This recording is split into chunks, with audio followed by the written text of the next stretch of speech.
This is Daniel Kahneman. Daniel has spent lots of time researching the relationship between human experience and memory. Daniel believed that the way humans feel during an experience and the way that humans remember an experience can be very, very different. He came up with the two selves theory, explaining that our mind is split into an experiencing self and a remembering self.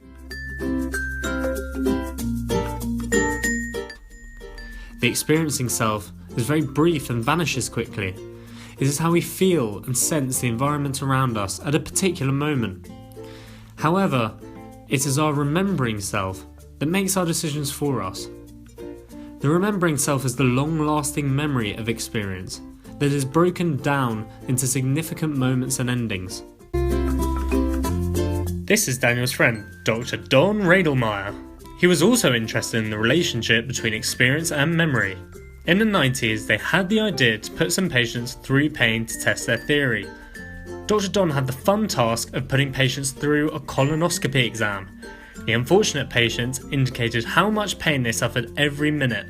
More than 150 people took part and split into A and B groups.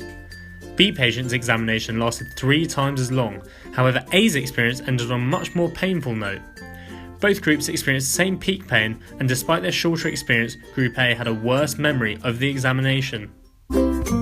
This was described as the peak end rule, in that patients' memories of the experience were determined by the most intense moment as well as their feelings at the end. They also found that the duration of the experience had no effect whatsoever on the patient's overall pain rating, and this effect was named duration neglect.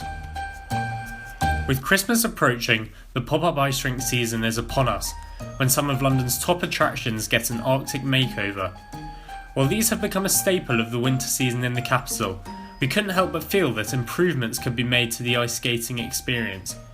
In their findings, Dan and Dr. Don concluded that the peak end rule and duration neglect were relative to pleasurable experiences as well as painful ones, as these are both hedonic sensations.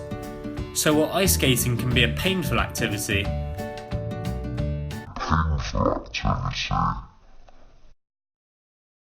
we decided to explore ways to make the London ice skating experience even more enjoyable than it already is.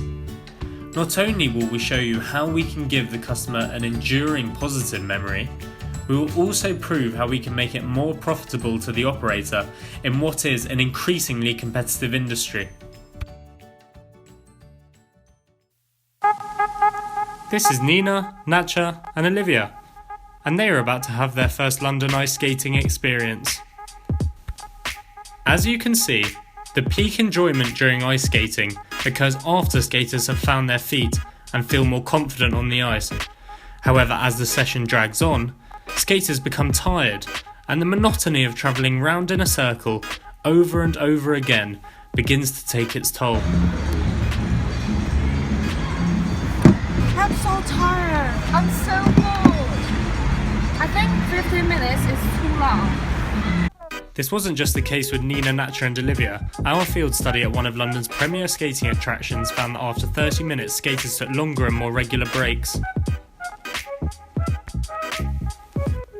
This means that the memory of the event is clouded by feelings of tiredness and boredom.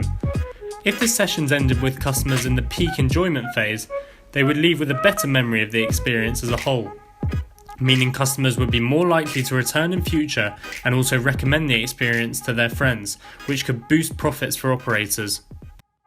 By studying TripAdvisor reviews of London's major ice rinks, we can see clear trends between the length of the skating experience and the nature of the customer reviews. Here we can see that shorter ice rink experiences garner more positive reviews overall. A look at the reviews of London's 2 most popular winter ice rinks show us that almost 1/5 of positive reviewers complain of overcrowding, and this takes away from the overall experience. Now here's Eric, our maths guru, to show how we can make the industry more profitable to the operators. Take the example of the Natural History Museum ice rink. Currently the operator runs 11 sessions daily, each session being made up of 50 minutes of skating and 10 minutes cleaning the ice. By keeping the cleaning period the same but proposing 30-minute skating sessions, the number of sessions per day will rise by 69%. In order to address customers' concerns of overcrowding, we can even reduce the number of people at each session by 30%, and this would still lead to an overall 39% increase in sales. Of course, consumers will want to see an increase in perceived value, but given the jump in sales, it would certainly be possible to reduce the ticket cost.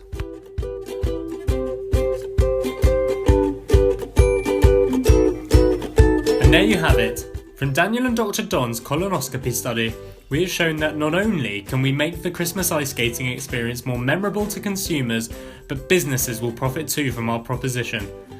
So next time you get your skates on, think about which experience will leave you with the better memories, and try not to fall.